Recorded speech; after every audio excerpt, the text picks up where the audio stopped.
Ella llegó a esa casa con 4 niños hambrientos, sin un centavo en el bolsillo y con el corazón destrozado. Todos pensaban que había tocado fondo, pero lo que encontró entre esas paredes abandonadas cambiaría su vida para siempre. Esta es la historia de cómo una mujer sin nada construyó un imperio desde las ruinas. Prepárate, porque este viaje va a transformar la forma en que ves tus propias batallas. Si te gustan historias así, comenta, yo me suscribo, deja tu like y suscríbete al canal para no perderte las próximas. María Fernández nació en un pequeño pueblo de Oaxaca, México. Era la mayor de 6 hermanos, hija de un campesino y una costurera. Desde los 7 años ayudaba a su madre cosiendo botones por las noches, bajo la luz de una vela porque no había electricidad. Sus manos pequeñas se llenaban de callos, pero ella nunca se quejaba. Había algo especial en María. Una determinación silenciosa que brillaba en sus ojos oscuros.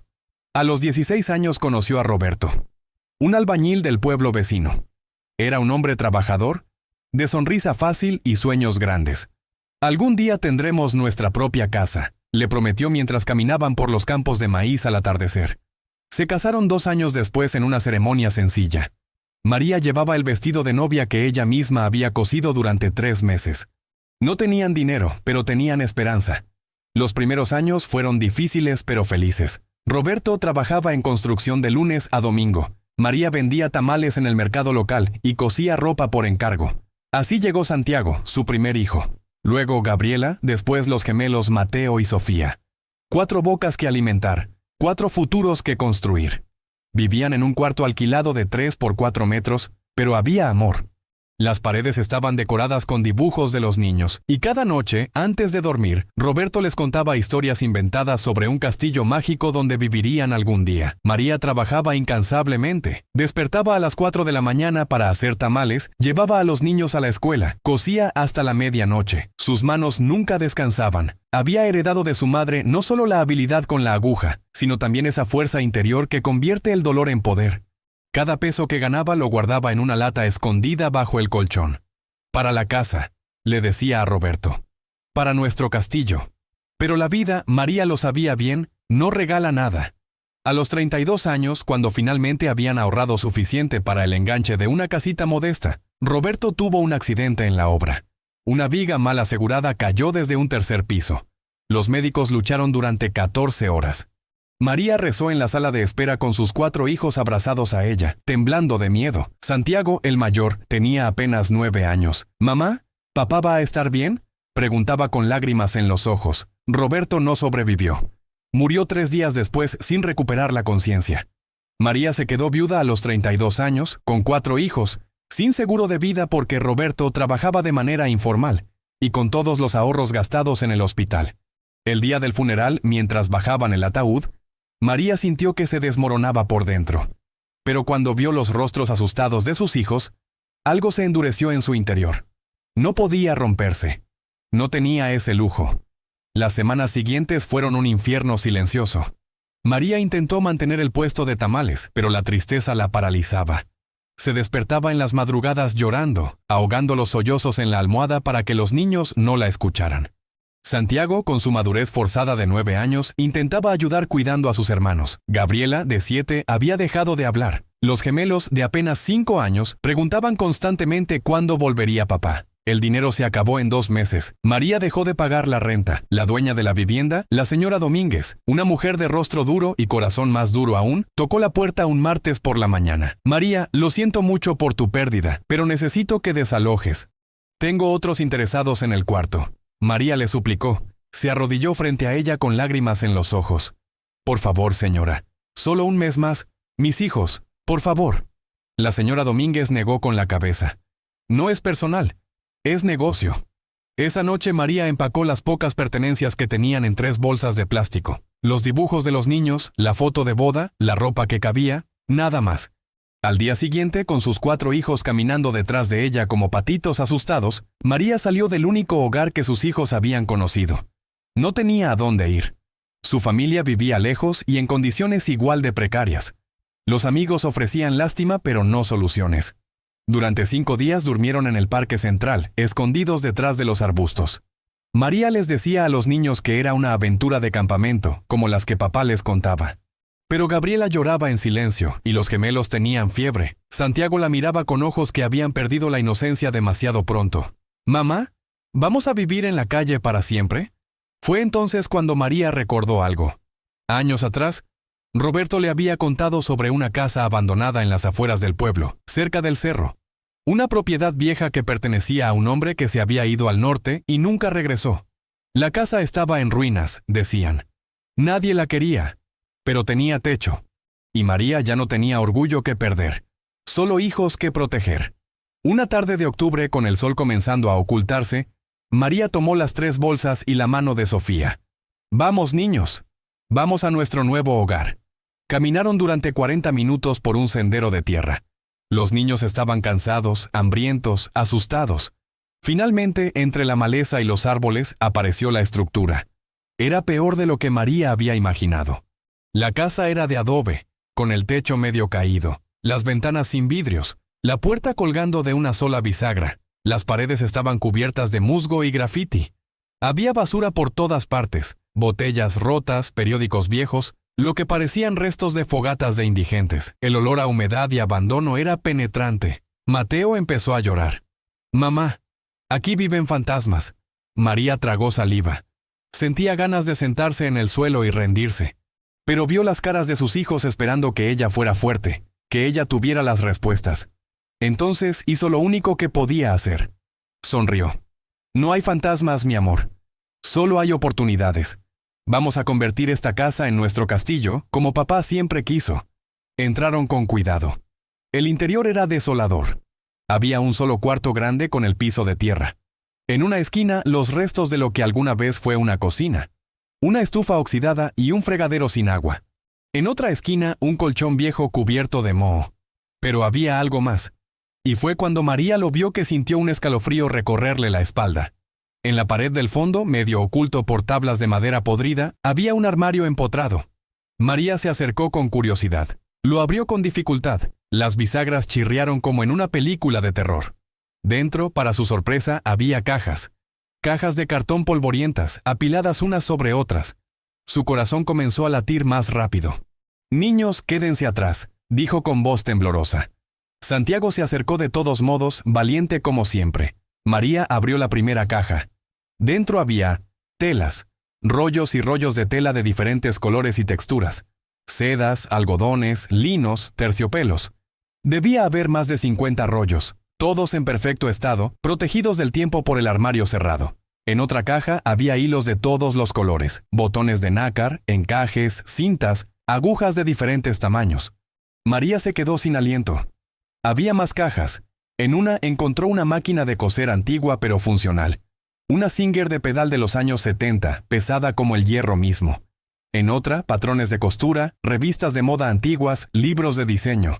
Era como si alguien hubiera escondido un tesoro y nunca hubiera vuelto por él. Esa noche, María no durmió. Con una vela encendida, mientras sus hijos dormían acurrucados en el único colchón que había limpiado lo mejor posible, ella revisó cada caja. Calculó mentalmente. Esas telas valían dinero. Mucho dinero. Pero más que eso, eran su oportunidad. Su camino de regreso a la vida. A la mañana siguiente, María despertó con un propósito que no había sentido desde la muerte de Roberto. «Niños, escuchen con atención. Esta casa es horrible ahora, lo sé. Pero vamos a convertirla en algo hermoso. Y vamos a hacerlo juntos, como equipo. ¿Me ayudan?». Los 4 niños, contagiados por la energía en la voz de su madre, asintieron. Los primeros días fueron duros. María limpiaba la casa de sol a sol mientras los niños jugaban afuera. Sacó toda la basura, barrió, talló las paredes con agua y jabón que le regaló una vecina. Tapó los huecos del techo con plásticos y cartones. No tenían agua corriente, así que caminaba 20 minutos cada mañana hasta el pozo del pueblo con 2 cubetas. No tenían luz eléctrica, así que trabajaba con velas y durante el día. Pero las noches eran las más difíciles. María se sentaba frente a la máquina de coser, alumbrándose con una vela, y lloraba. Lloraba por Roberto. Lloraba por sus hijos viviendo en esas condiciones. Lloraba de miedo, de cansancio, de soledad. Pero después se secaba las lágrimas, respiraba hondo y comenzaba a coser. Con las telas que había encontrado, María empezó a hacer ropa. Vestidos sencillos al principio. Caminaba hasta el mercado del pueblo y los vendía baratos, muy baratos, porque necesitaba dinero ya. La gente al principio le tenía lástima. «Pobrecita la viuda», murmuraban. Pero compraban porque la ropa era bonita y el precio era bueno. Poco a poco, centavo a centavo, María empezó a juntar dinero. Compró frijoles, arroz, huevos. Sus hijos volvieron a comer caliente. Santiago ayudaba cargando las bolsas. Gabriela, que había dejado de hablar después de la muerte de su padre, comenzó a sonreír de nuevo cuando María le hizo un vestido azul con flores amarillas. Los gemelos jugaban afuera, y aunque la casa seguía siendo humilde, ya no parecía un lugar de pesadillas. Pero el pueblo es pequeño, y las lenguas son largas. Pronto todos supieron que María y sus hijos vivían en la casa abandonada.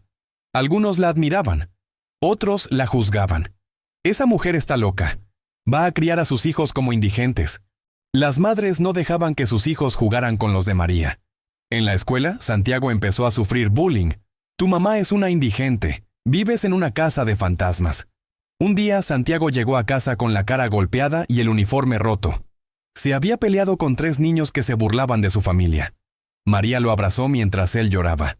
«Mamá, odio vivir aquí. Todos se ríen de nosotros. Odio ser pobre». María sintió que el corazón se le partía. Pero en vez de desmoronarse, lo tomó de los hombros y lo miró fijamente a los ojos. «Santiago, escúchame bien. La pobreza no es quien eres, es solo una situación temporal. Tu papá te enseñó a ser fuerte, a ser valiente. Sí, vivimos en una casa vieja. Sí, no tenemos lo que otros tienen. Pero ¿sabes qué tenemos? Nos tenemos los unos a los otros. Y eso, hijo mío, es más valioso que cualquier casa bonita.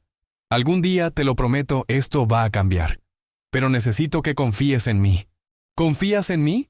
Santiago asintió, limpiándose las lágrimas con el dorso de la mano. «Sí, mamá, confío en ti». María tomó una decisión esa noche. Ya no iba a conformarse con vender vestidos baratos en el mercado. Iba a crear algo más grande. Pasó semanas estudiando las revistas de moda que había encontrado en las cajas, analizando patrones, probando diseños. Usaba a Gabriela como modelo, midiéndole vestidos, ajustándolos, perfeccionándolos. 3 meses después de mudarse a la casa abandonada, María creó su primera colección real. 10 vestidos para niñas, únicos, con detalles bordados a mano, usando las telas finas que había encontrado. No eran como nada que se vendiera en el mercado. Eran especiales. Eran arte. Caminó hasta el pueblo con los vestidos colgados en perchas improvisadas, su corazón latiendo con fuerza. Entró a la tienda de ropa más grande del pueblo, Boutique Lupita. La dueña, Lupita Ramírez, era una mujer elegante de unos 50 años que vendía ropa cara importada de Guadalajara. María nunca había entrado ahí antes porque todo era demasiado caro. «Buenos días», dijo María con voz temblorosa. «Me llamo María Fernández. Soy diseñadora y costurera. Quisiera mostrarle mi trabajo». Lupita la miró de arriba abajo con escepticismo. María llevaba ropa remendada, el cabello recogido en una cola simple, las manos ásperas del trabajo. No parecía una diseñadora. «No tengo tiempo para esto», dijo Lupita con frialdad. Pero María no se movió. En cambio, desplegó uno de los vestidos sobre el mostrador. Era un vestido color lavanda para niña, con bordados de mariposas en hilo dorado, mangas de encaje y un corte que era sencillo pero elegante. Lupita se quedó callada, observando. «¿Tú hiciste esto?», preguntó tocando la tela. María asintió. «Todo a mano. Tengo 9 diseños más». Lupita examinó cada vestido en silencio. Finalmente dijo, «Son buenos. Muy buenos, de hecho. ¿Cuánto quieres por cada uno?». María había calculado los costos. 300 pesos cada uno. Era el doble de lo que cobraba en el mercado, pero sabía que valían más. Lupita resopló. «Te doy 150 y me quedo con los 10». María sintió la decepción golpearla. Necesitaba el dinero desesperadamente, pero también sabía que la estaban estafando. Por un momento consideró aceptar. Pero entonces pensó en Santiago diciendo, «Confío en ti», y algo se encendió dentro de ella. «No, señora Lupita. Con todo respeto, estos vestidos valen 300 pesos cada uno. Sé que usted vende vestidos importados a 1,000 pesos. Los míos son únicos, hechos a mano y de mejor calidad. Si no le interesan, entiendo. Pero no voy a regalar mi trabajo». Lupita la miró sorprendida. Nadie le hablaba así. Pero había algo en la determinación de María que la hizo reconsiderar. «Está bien», dijo finalmente. «Te compro 5 vestidos a 250 pesos cada uno. Si se venden bien, te compro más». María aceptó. Eran 1,250 pesos. Más dinero del que había visto junto en meses. Caminó de regreso a casa con lágrimas en los ojos. Pero esta vez eran lágrimas de esperanza. Los vestidos se vendieron en una semana. Todas las madres del pueblo querían uno. Lupita llamó a María. Necesito 20 vestidos más. Pero ahora quiero variedad. Vestidos para niñas, blusas para mujeres, ropa para bebés. ¿Puedes hacerlo? María dijo que sí sin pensarlo. No tenía idea de cómo iba a hacer 20 piezas sola, cosiendo de noche con luz de velas. Pero lo haría. Tenía que hacerlo. Durante los siguientes 6 meses, María trabajó como nunca. Dormía 3 horas por noche. Cosía hasta que los dedos le sangraban. Santiago la ayudaba organizando las telas. Gabriela cortaba hilos. Los gemelos jugaban tranquilos, sabiendo que mamá estaba concentrada. Era un trabajo familiar, y funcionaba. María comenzó a ganar dinero real. No mucho, pero suficiente. Primero conectó luz eléctrica a la casa. El día que encendió el primer foco, los niños saltaron de alegría como si hubiera llegado la Navidad. Luego instaló agua potable conectándose a la red del pueblo. Después compró colchones nuevos, uno para ella y uno para los niños. Cortinas para las ventanas. Pintura para las paredes. La casa abandonada comenzaba a verse como un hogar. María contrató a un albañil para arreglar el techo. Cada peso que gastaba era una inversión en el futuro de sus hijos, en la vida que Roberto había soñado para ellos. Y aunque él ya no estaba, María sentía que lo estaba logrando por ambos. Pero el éxito trae envidia, y en un pueblo pequeño la envidia es veneno. Un día María recibió una citación legal. Alguien estaba demandándola por invasión de propiedad. La casa abandonada tenía un dueño, y ese dueño quería recuperarla. María sintió que el suelo se abría bajo sus pies. Todo lo que había construido, todo el progreso, iba a desaparecer. El abogado que manejaba el caso se llamaba Ignacio Solís. Era un hombre de la ciudad, de traje caro y modales arrogantes. Se presentó en la casa una tarde con un oficial y un documento legal. Señora Fernández, esta propiedad no le pertenece. Tiene 30 días para desalojar o procederemos con un desalojo forzoso. María intentó explicar. Por favor, señor, no tenía idea de que alguien reclamaría esta casa. Estaba abandonada. Mis hijos y yo no tenemos otro lugar. He invertido todo lo que tengo en arreglarla. Por favor, deme más tiempo. Ignacio la miró sin emoción. La ley es la ley, señora. El señor Mendoza, el dueño, quiere su propiedad de vuelta. Dice que usted ha estado viviendo aquí ilegalmente y vendiendo productos desde su propiedad. Eso es uso comercial no autorizado. Esa noche María no pudo dormir. Investigó quién era el señor Mendoza. Resultó ser un hombre rico del pueblo vecino que había heredado varias propiedades y las había olvidado durante años. Ahora, al ver que María había convertido la casa en algo valioso, quería recuperarla, no por necesidad, sino por codicia. María decidió luchar. Gastó todo su dinero en contratar a un abogado local, el licenciado Torres, un hombre mayor de buenos principios pero pocos recursos. Señora María, le dijo con honestidad, su caso es difícil. Legalmente usted es invasora. Pero podemos argumentar mejoras a la propiedad y derechos de posesión. Necesitamos documentar todo lo que ha invertido. Durante 2 semanas, María reunió cada recibo, cada factura, cada comprobante de pago por materiales, electricidad, agua. Tomó fotografías del antes y el después de la casa. Consiguió cartas de vecinos testificando que la casa estaba completamente abandonada y en ruinas cuando ella llegó. Luchó con todo lo que tenía. El día de la audiencia, María se presentó con sus 4 hijos. Llevaba su mejor vestido, uno que ella misma había cosido, sencillo pero digno. El señor Mendoza estaba ahí, un hombre gordo de unos 60 años, con anillos de oro en los dedos y una expresión de desprecio. No la miró ni una vez. El juez escuchó ambos lados. Ignacio Solís presentó documentos de propiedad claros. El licenciado Torres presentó las mejoras, el trabajo, la situación de María. Finalmente, el juez pidió que María hablara. Ella se puso de pie, temblando pero decidida. Su señoría, comenzó con voz quebrada pero firme. No voy a mentir. Cuando llegué a esa casa, estaba desesperada. Mis hijos dormían en el parque. Mi esposo había muerto. No tenía nada ni a nadie. Esa casa estaba destruida, abandonada por más de 10 años. Le pregunté a varios vecinos si conocían al dueño y nadie sabía nada. Pensé que era un espacio que nadie quería. Me equivoqué, lo admito, pero desde que llegamos he invertido cada centavo que he ganado en convertir esas ruinas en un hogar. He pagado por luz, agua, reparaciones. He trabajado día y noche para darle a mis hijos un techo digno. No estoy pidiendo que me regalen nada. Estoy dispuesta a pagar por la casa. Pero por favor, no nos quite lo único que tenemos. El silencio en la sala era denso. Hasta el señor Mendoza parecía incómodo. El juez tomó notas. Pensó durante varios minutos que parecieron eternos. Finalmente habló. Señora Fernández, legalmente usted cometió invasión de propiedad. Sin embargo, también es cierto que ha realizado mejoras sustanciales a una propiedad que estaba abandonada y en deterioro. Señor Mendoza, usted como propietario tiene derechos, pero también tiene responsabilidades. Esta propiedad estuvo abandonada durante 11 años, según los registros. No pagó impuestos prediales en ese tiempo. La señora Fernández ha aumentado el valor de su propiedad considerablemente. El juez hizo una pausa. Mi dictamen es el siguiente.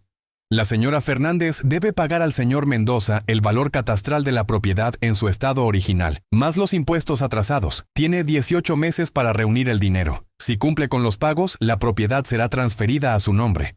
Si no cumple, deberá desalojar, pero se le reembolsará el 70% de las mejoras realizadas. Es mi decisión final. María no sabía si reír o llorar. Tenía 18 meses para reunir 120,000 pesos. Era una fortuna, pero era una oportunidad. Salió de la corte abrazando a sus hijos.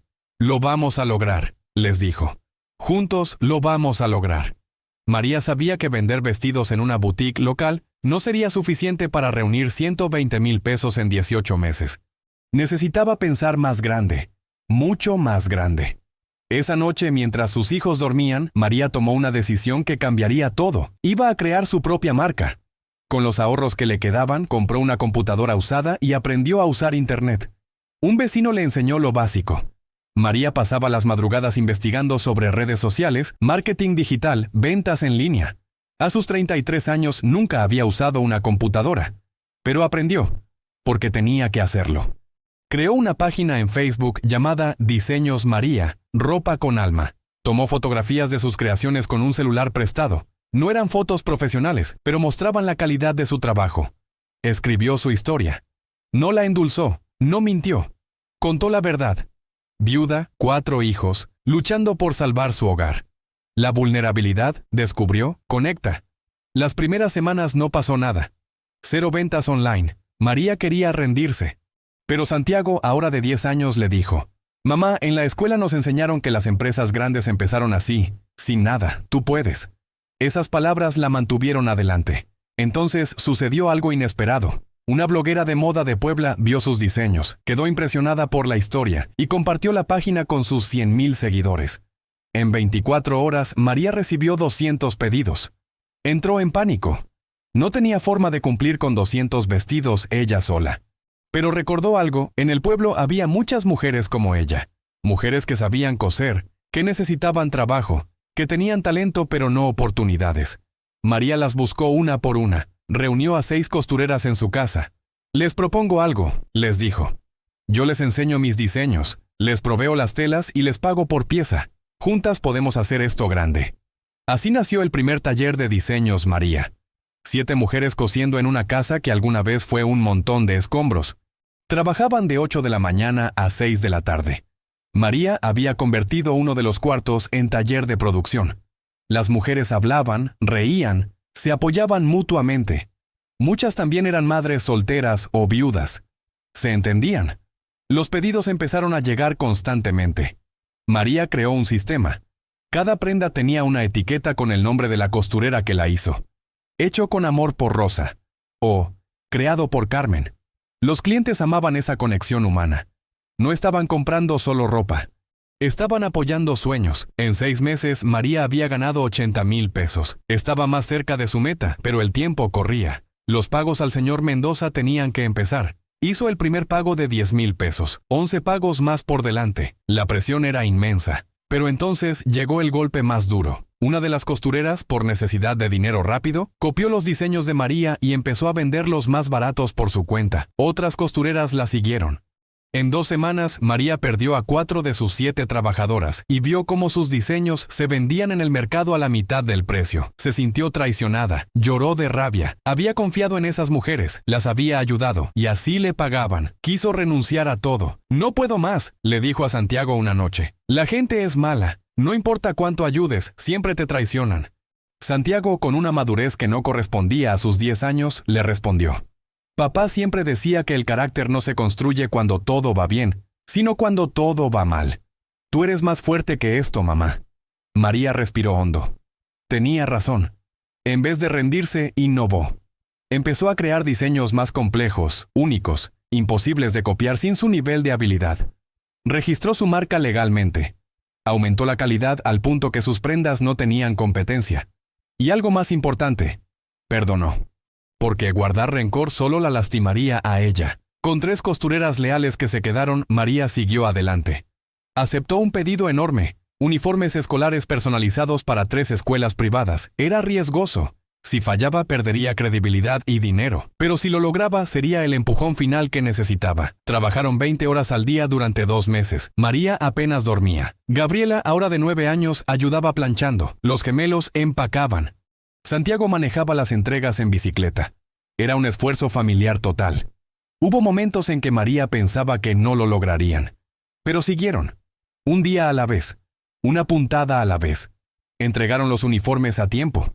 Las escuelas quedaron tan satisfechas que recomendaron a María con otras instituciones. Los contratos seguían llegando, el dinero también. Finalmente, en el mes 17, una semana antes del plazo final, María hizo el último pago, 120,000 pesos, completos. La casa era suya. El día que el notario le entregó las escrituras de la propiedad a su nombre, María se quedó mirando el documento durante varios minutos en silencio. Sus manos temblaban. Santiago, Gabriela, Mateo y Sofía la rodearon. ¿Lo logramos, mamá?, preguntó Sofía con sus ojos brillantes. María asintió, incapaz de hablar, con lágrimas corriendo por sus mejillas. Sí, mi amor. Lo logramos. Esa noche organizó una pequeña celebración. Nada lujoso. Tacos hechos en casa, agua de Jamaica y un pastel sencillo que Gabriela ayudó a decorar. Pero había algo más valioso que la comida. Había paz. Por primera vez en 3 años, María pudo dormir sin la angustia de perder su hogar. La casa que había encontrado en ruinas, la casa que todos dijeron que era un error, ahora era oficialmente suya. Pero María no se detuvo ahí. Con la propiedad asegurada, invirtió en expandir el taller. Contrató a 12 costureras más, todas mujeres del pueblo que necesitaban trabajo digno. Compró 10 máquinas de coser industriales. Convirtió el terreno trasero en un espacio de producción formal, con buena iluminación, ventilación y condiciones laborales justas. Pagaba salarios por encima del promedio y ofrecía flexibilidad para que las madres pudieran atender a sus hijos. Diseños María se convirtió en algo más que un negocio. Se convirtió en un movimiento. María empezó a dar talleres gratuitos de costura los sábados para mujeres que querían aprender un oficio. Enseñaba no solo técnicas, sino también administración, ventas, autoestima. Nadie me enseñó esto a mí, les decía. Lo aprendí llorando, equivocándome, cayéndome. Pero ustedes no tienen que sufrir tanto. Yo les voy a enseñar. Las historias de esas mujeres llegaron a medios locales. Un periodista de Oaxaca visitó el taller y escribió un artículo titulado «La viuda que convirtió escombros en esperanza». El artículo se viralizó. María empezó a recibir invitaciones para dar charlas motivacionales en escuelas, universidades, eventos empresariales. Al principio se sentía incómoda. Yo no soy nadie especial, decía, pero Santiago le recordó. Mamá, tu historia puede ayudar a alguien que está donde tú estabas hace 3 años. No tienes derecho a quedarte callada. Así que María empezó a hablar públicamente, sin guión, sin pretensiones, solo verdad cruda. En sus charlas, María nunca ocultaba el dolor. Hablaba de las noches llorando, del miedo, de la traición, de querer rendirse 1000 veces, pero también hablaba de la decisión diaria de levantarse. El éxito no es un momento mágico donde todo cambia, decía. Es la suma de 1000 decisiones pequeñas de no rendirte cuando todo dice que deberías hacerlo. 5 años después de mudarse a la casa abandonada, Diseños María empleaba a 50 personas y tenía contratos con tiendas departamentales en 3 estados. María abrió una segunda sede en Puebla. Sus hijos crecían viendo a su madre construir un imperio desde cero. Santiago quería estudiar administración de empresas. Gabriela había descubierto el diseño gráfico y creaba las campañas publicitarias de la marca. Los gemelos, ahora de 10 años, ayudaban en el taller después de la escuela. Pero lo más importante para María no eran los números. Era el impacto. Había mujeres en su taller que llegaron rotas, como ella había llegado, y ahora sostenían a sus familias con dignidad. Había niños que comían 3 veces al día porque sus madres tenían trabajo estable. Había sueños renaciendo en un pueblo que había olvidado cómo soñar. Un día, María recibió una llamada inesperada. Era el señor Mendoza, el hombre que la había demandado años atrás. Su voz sonaba diferente. humilde. Señora María, soy Ernesto Mendoza. Sé que no tengo derecho a pedirle nada, pero mi hija está pasando por un divorcio difícil. Tiene 2 hijos pequeños y necesita trabajo. Escuché lo que usted hace por las mujeres. ¿Podría darle una oportunidad? María pudo haber dicho que no. Pudo haber recordado el dolor que ese hombre le causó, las noches de angustia, los meses de incertidumbre, pero en vez de eso, recordó quién era ella realmente. Señor Mendoza, mándeme el contacto de su hija. Si ella quiere aprender, aquí tiene un lugar. Cuando colgó el teléfono, Santiago la miraba con admiración. Mamá, después de todo lo que él te hizo, ¿por qué? María sonrió. Porque, hijo, el perdón no es para quien te lastimó, es para ti mismo. Yo no voy a cargar rencor en mi corazón. Eso solo me haría pesada, y yo necesito estar ligera para seguir volando. Hoy, 7 años después de llegar a esa casa abandonada con 4 niños hambrientos y sin esperanza, María tiene una empresa valuada en varios millones de pesos. Ha sido invitada a dar charlas en todo México. Escribió un libro sobre su historia que se convirtió en bestseller, pero cuando le preguntan cuál es su mayor logro, María no habla de dinero ni de fama. Mi mayor logro, dice siempre, es haberles demostrado a mis hijos que no importa qué tan oscuro se ponga el camino, siempre hay luz si sigues caminando. Es haber convertido mi dolor en propósito, es haber tomado lo peor que me pasó en la vida y haberlo transformado en lo mejor que le pudo pasar a 50 familias. La casa que encontró en ruinas, la casa donde descubrió ese armario lleno de telas que cambió su destino, sigue siendo su hogar y su oficina principal. Pero ya no se ve como aquella estructura desoladora. Ahora tiene paredes pintadas de colores vivos, jardines florecidos, ventanas que brillan con luz propia. Es un símbolo viviente de que lo roto puede ser reparado, de que lo abandonado puede ser amado, de que los finales pueden ser en realidad comienzos disfrazados. Amigos, esta historia nos enseña algo que el mundo necesita recordar. Tu pasado no define tu futuro. Las circunstancias no determinan tu destino. María pudo haberse quedado en ese parque, mendigando, esperando que alguien la rescatara. Pero ella entendió una verdad poderosa. Nadie viene a salvarte. Tú tienes que salvarte a ti mismo. Y cuando lo haces, cuando te levantas del polvo y decides construir con las piedras que te tiraron, algo mágico sucede. No solo cambias tu vida, cambias las vidas de todos los que te rodean. María no solo salvó a sus hijos, salvó a 50 familias, inspiró a miles. Y todo comenzó con una decisión. No me voy a rendir. Entonces te pregunto hoy, ¿en qué casa abandonada estás viviendo? ¿Qué ruinas estás mirando y llamando imposible? ¿Qué armario lleno de oportunidades está esperando que tengas el valor de abrirlo? Porque te prometo algo. Dentro de tu dolor más grande está escondido tu propósito más grande. Dentro de tu crisis más oscura está la semilla de tu mayor triunfo.